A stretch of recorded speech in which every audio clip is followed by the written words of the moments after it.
അസ്സലാമു അലൈക്കും വറഹ്മത്തുള്ളാഹി വബറകാതുഹു. ബിസ്മില്ലാ, അൽഹംദുലില്ലാ, വസ്സലാത്തു വസ്സലാമു അലാ റസൂലില്ലാ വഅലാ ആലിഹി വസ്വഹ്ബിഹി അജ്മഈൻ. അമ്മാ ബഅദ്. അല്ലാഹുമ്മ അല്ലിംനാ മാ യൻഫഉനാ വൻഫഅനാ ബിമാ അല്ലംതനാ വസിദ്നാ ഇൽമാ.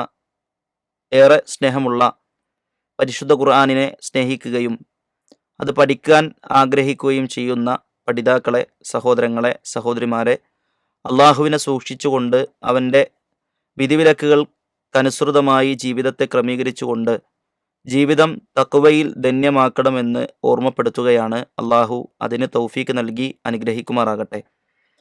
പരിശുദ്ധ ഖുർആനിലെ ഏറ്റവും മഹത്തായ സൂറത്തായ സൂറത്തുൽ ഫാത്തിഹയിലെ ആദ്യ 2 ആയത്തുകളാണ് നാം വിശദീകരിച്ചു കഴിഞ്ഞിട്ടുള്ളത്.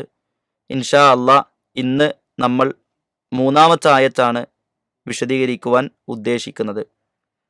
അൽഹംദുലില്ലാഹി റബ്ബിൽ ആലമീൻ എന്നതും അർ റഹ്മാനി റഹീം എന്നതും നാം വിശദീകരിച്ചു കഴിഞ്ഞു. അതിലെല്ലാം എത്രത്തോളം കാര്യങ്ങൾ നമുക്ക് പഠിക്കാനുണ്ട് എന്ന് അല്പമെങ്കിലും നമുക്കൊക്കെ ബോധ്യപ്പെട്ടു കാണും. അള്ളാഹു കൂടുതൽ ഇനിയും ഈ സൂറത്തിനെ കുറിച്ച് പഠിക്കാനുള്ള ഒരു മനസ്സ് നമുക്ക് നൽകി അനുഗ്രഹിക്കട്ടെ.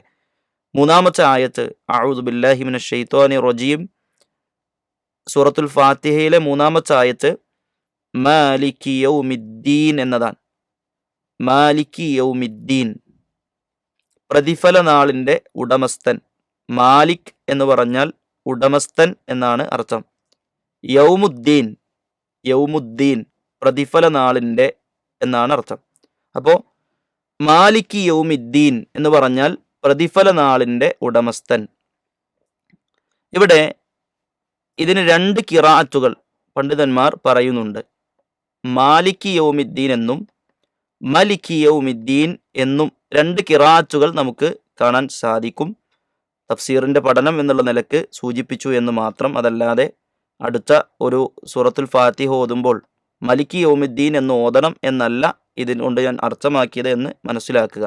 നമുക്ക് ഇൽമിയായി നമ്മുടെ അറിവിൽ ഇത്തരം സംഗതികൾ കൂടുതലായി പഠിക്കാൻ നമ്മൾ ശ്രദ്ധിക്കുകയും ചെയ്യുക.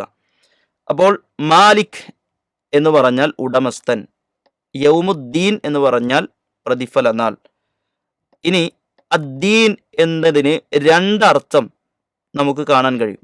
അദ്ദീൻ, 1-ാമത്തെ അർത്ഥം ജസാ എന്നർത്ഥമാണ്, പ്രതിഫലം എന്നർത്ഥമാണ്. നമ്മളിവിടെ മനസ്സിലാക്കിയതുപോലെ തന്നെ മാലികി യൗമിദ്ദീൻ എന്നതിലെ അർത്ഥമായ ജസാ, പ്രതിഫലം എന്ന അർത്ഥത്തിൽ അദ്ദീൻ എന്ന് ഉപയോഗിക്കും. അതേപോലെ തന്നെ അമൽ എന്ന അർത്ഥത്തിലും കർമ്മം എന്ന അർത്ഥത്തിലും ദീനിനെ ഉപയോഗിക്കാറുണ്ട്. അപ്പോൾ നമുക്കൊക്കെ അറിയാവുന്ന ഒരു ആയത്താണ് ലക്കും ദീനുക്കും വലിയ ദീൻ. നിങ്ങൾക്ക് നിങ്ങളുടെ കർമ്മങ്ങൾ എന്നാണ് അതിൻ്റെ അർത്ഥം. നിങ്ങളുടെ മതം എന്ന് പറഞ്ഞാൽ ആ മതത്തിലെ ആചാരാനുഷ്ഠാനങ്ങൾ.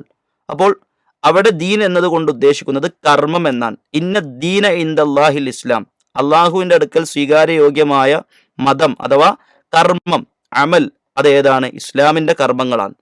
അപ്പോൾ ഇവിടെ ദീൻ എന്നതുകൊണ്ട് അർത്ഥമാക്കിയിട്ടുള്ളത് അമൽ എന്നാണ്.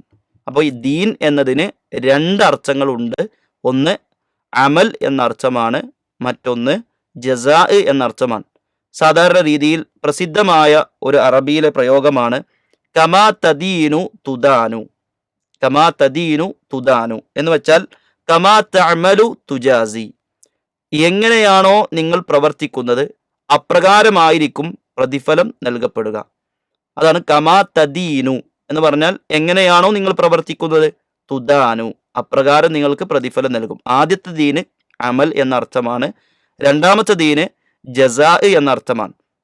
അപ്പോൾ 2 അർത്ഥത്തിലും ദീൻ എന്നതിനെ പ്രയോഗിക്കും. മാലികി യൗമിദ്ദീൻ എന്നതിലെ ദീൻ എന്ന അർത്ഥം ജസാ എന്ന അർത്ഥമാണ്, പ്രതിഫല നാളിൻ്റെ ഉടമസ്ഥൻ എന്നർത്ഥമാണ്. ഇവിടെ നമുക്ക് മനസ്സിലാക്കാനുള്ള മറ്റൊരു കാര്യം, അള്ളാഹു സുബ്ഹാനഹു വ തആല പ്രതിഫല നാളിൻ്റെ മാത്രം ഉടമസ്ഥനാണോ? ശരിക്കും അള്ളാഹു പരലോകത്തിൻ്റെ മാത്രം ഉടമസ്ഥനല്ലല്ലോ, ഇഹലോകത്തിൻ്റെ കൂടെ ഉടമസ്ഥനല്ലേ? അള്ളാഹു സുബ്ഹാനഹു വ തആല 2 ലോകങ്ങളുടെയും ഉടമസ്ഥനാണ്. പിന്നെ എന്തുകൊണ്ടാണ് പ്രതിഫല നാളിൻ്റെ ഉടമസ്ഥൻ അഥവാ പരലോകത്തിൻ്റെ അന്ത്യനാളിൻ്റെ ഉടമസ്ഥൻ എന്നൊക്കെ അള്ളാഹു സുബ്ഹാനഹു വ തആലയെ പറയുന്നത്?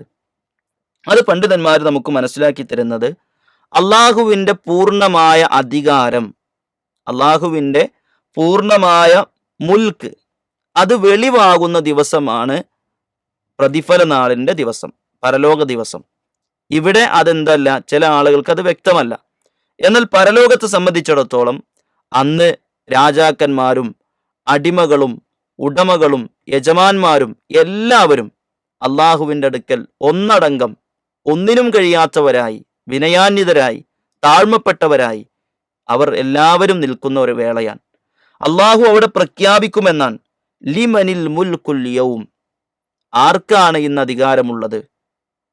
ലില്ലാഹിൽ വാഹിദിൽ ഖഹാർ, സർവക്കഴിവുള്ള അള്ളാഹു സുബ്ഹാനഹു വ തആലക്ക് മാത്രമാണ്.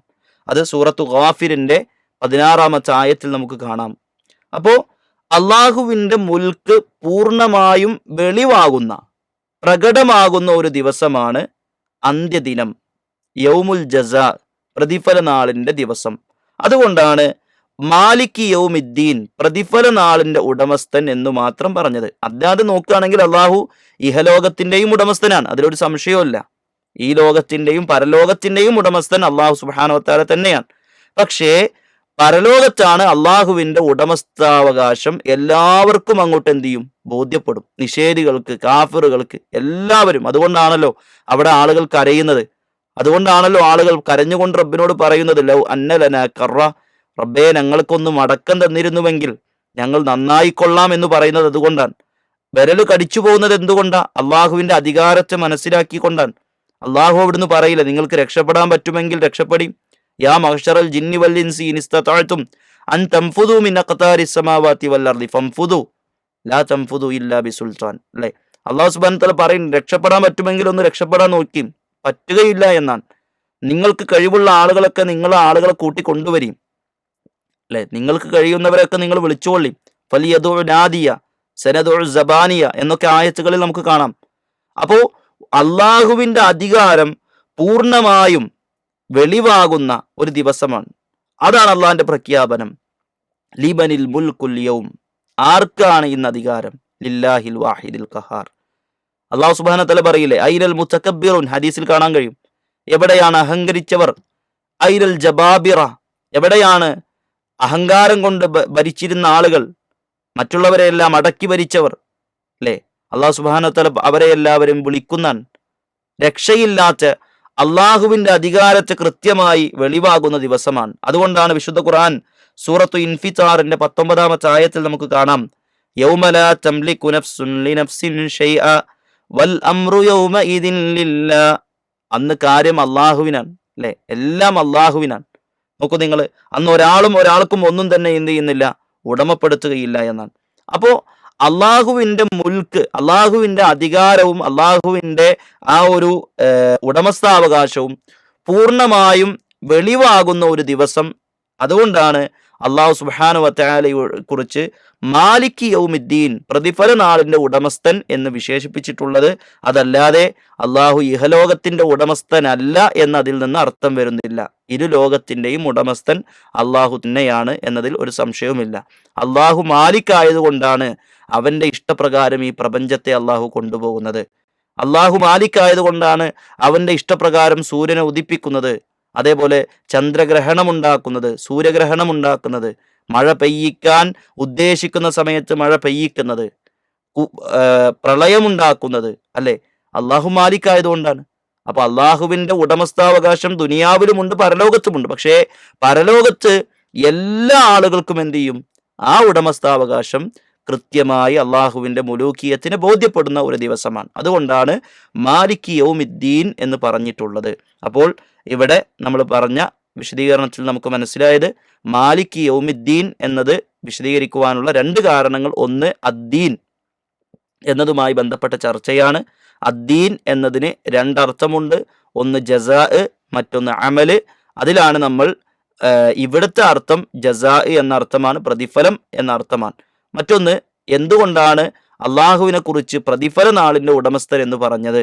അള്ളാഹു ഇരുലോകത്തിന്റെയും ഉടമസ്ഥനല്ലേ, പിന്നെ എന്തുകൊണ്ടാണ് പ്രതിഫല നാളിന്റെ ഉടമസ്ഥൻ എന്നു മാത്രം പറഞ്ഞത് എന്നാണ് വിശദീകരിച്ചത്. അതും നമുക്ക് ബോധ്യപ്പെട്ടു. അന്നാണ് അള്ളാഹുവിന്റെ മുൽക്ക് എല്ലാവർക്കും എല്ലാ സൃഷ്ടികൾക്കും ബോധ്യപ്പെടുക. മുനാഫിക്കിനും കാഫിറിനും മുഅ്മിനും എല്ലാവർക്കും വെളിവാകുന്ന ദിവസമാണ്. അതുകൊണ്ടാണ് മാലിക് യൗമിദ്ദീൻ എന്ന അല്ലാഹു സുബ്ഹാനഹു വ തആലയെ കുറിച്ച് പറഞ്ഞത് എന്നതാണ്. ഏതായാലും സുഹൃത്തുക്കളെ, ഇൻഷാ അല്ലാഹ് ഇനിയും കൂടുതലായി ആയത്തിൽ ഒരുപാട് നമുക്ക് പഠിക്കാനുണ്ട്. ഇവിടെ ചുരുക്കിയാണ് ഞാൻ വിശദീകരിച്ചിട്ടുള്ളത്.